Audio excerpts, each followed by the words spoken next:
कथाकार। कुछ अनकही बातों की वजह से जिंदगी में कुछ किस्से अधूरे ही रह जाते हैं, और इन किस्सों से जुड़ी कुछ यादें जब भी हमारे सामने आती हैं, इन अधूरे किस्सों को पूरा करने की चाहत मन में जगा जाती है। कथाकार एक बार फिर से हाजिर है एक नई कहानी लेकर, जो आपको आपकी बीती जिंदगी के कुछ अधूरे किस्से जरूर याद दिलाएगी। आइए सुनते हैं कहानी अधूरा चांद। दरवाजे पर दस्तक हुई। जब मृणाल बाबू बाहर आए तो मालूम हुआ कि डाकिया कोई तार लेकर आया है। उसने नाम तो नहीं पूछा, बस लिफाफे पर पता देखा, दस्तखत लिए और चलता बना। मृणाल बाबू क्षण भर सोचते रहे कि किसने भेजा होगा। सोचना जायज भी था, और उन्हें तार लिखने वाला कोई था भी तो नहीं। माँ के सिधार जाने के बाद कलकत्ता की भागदौड़ से थोड़ा दूर एकांतवास करने को उन्होंने अपनी जमा पूंजी लगा दी थी इस घर को लेने में। अब आगे पीछे कोई न था, बस एक रखवाल था जो उनकी गैरहाजिरी में घर का ध्यान रखता था। जीवन के 55वें साल में जब अपने बालों में हाथ फेरते तो सफेद हो चले बालों में कुछ काले बाल झांकते दिखाई देते। मृणाल बाबू को चांद तारों का बहुत शौक था। एक टेलीस्कोप था जिसे देर रात तक चांद तारों की चाल पर नजर रखते थे। कभी कभी भोर तक जागते रहते। शायद पूरे कलकत्ते शहर में वही होंगे जो 14वीं के चांद की खूबसूरती को भी टेलीस्कोप में उतार के उससे भी अधूरा कह दिया करते थे, और इस बात पर उनका रखवाल हमेशा अचंभित सा रह जाता। भला 14वीं के चांद को भी कोई अधूरा कहता है? कलकत्ता के कुलीन वर्ग में जन्मे मृणाल बाबू के नसीब में सब कुछ था सिवाय विवाह के। कुछ वर्षों पहले तक सबने खूब कोशिशें की, कई रिश्ते देखे गए, मगर मृणाल को मंजूर ना हुआ। माँ ने जाने कितनी मिन्नतें की। एक बार अपने पोते को हाथ में खिला लूं, फिर परलोक से धार जाऊंगी। ये सब मृणाल के लिए नया ना था। माँ के बाद उनके करीबी मित्रों ने बीड़ा उठाया। कुछ ने उनकी बढ़ती उम्र का हवाला दिया तो कुछ ने बिना परिवार जीवन ना होने का दावा किया। शायद ही कोई ऐसा विकल्प बचा होगा जिससे मृणाल को मनाने की कोशिश ना की गई हो, मगर सारे विकल्प असफल ही रहे। खैर, तार अभी जस का तस टेबल पर पड़ा था। खोलते तो देर नहीं लगती, पर तार किसने भेजा होगा, इस रहस्य को सुलझाने में जो आनंद है वो एकदम से समाप्त कर देना भी तो ठीक नहीं। शायद यही छोटे छोटे रहस्यात्मक आनंद हैं जो हमारे जीवन में रस घोलते हैं। दोपहर में खाने की मेज पर जब रखवाल ने इलिश माछ के साथ खाना परोसा तो पूछ बैठा, बाबू किसकी चिट्ठी थी?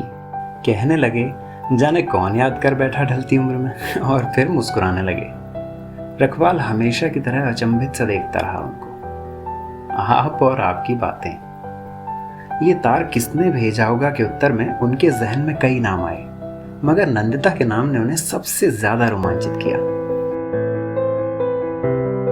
आज भी याद है, बनारस में मिले थे पहली दफा, अपने स्नातक के दौरान बनारस लोकनाट्य मंच पर। वैसे तो मृणाल खगोल शास्त्र में अध्ययनरत थे, मगर साहित्य और नाट्य शास्त्र में अभिरुचि रखने के कारण अक्सर ऐसे मंच पर उपस्थित रहते थे। उस पहली मुलाकात ने ही अगली कुछ मुलाकातों की नींव रखी। पहले दिन का अपरिचित भाव समय के साथ साथ एक सुगम परिचय में बदलता गया। कभी कभी शाम किसी नुक्कड़ पे चाय की दुकान पर किसी पुस्तक, नाटक या फिर खगोलीय खोज की चर्चा में निकल जाती। नाट्य मंच से शुरू हुई ये मुलाकातें गंगा के घाट तक पहुंच चुकी थी,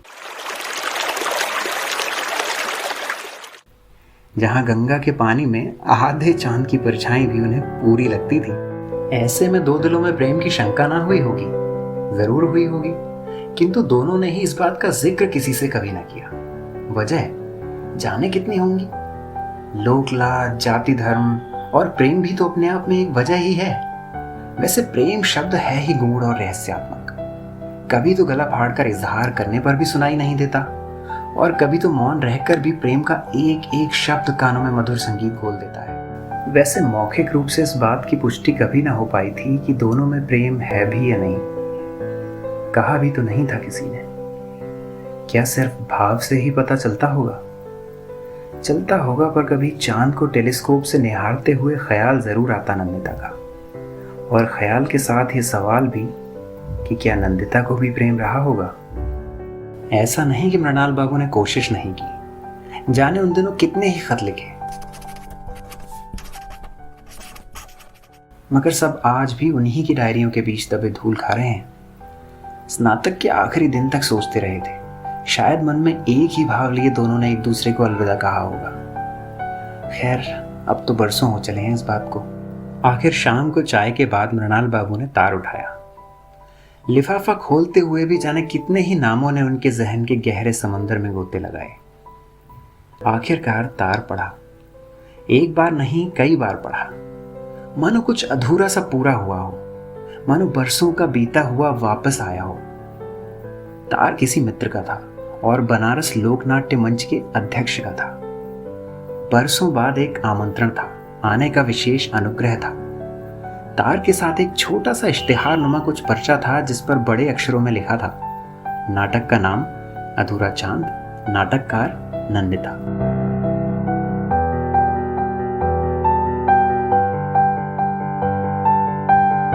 मृणाल बाबू ने रखवाल को आवाज दी, जरा टेलीस्कोप तो लगाना।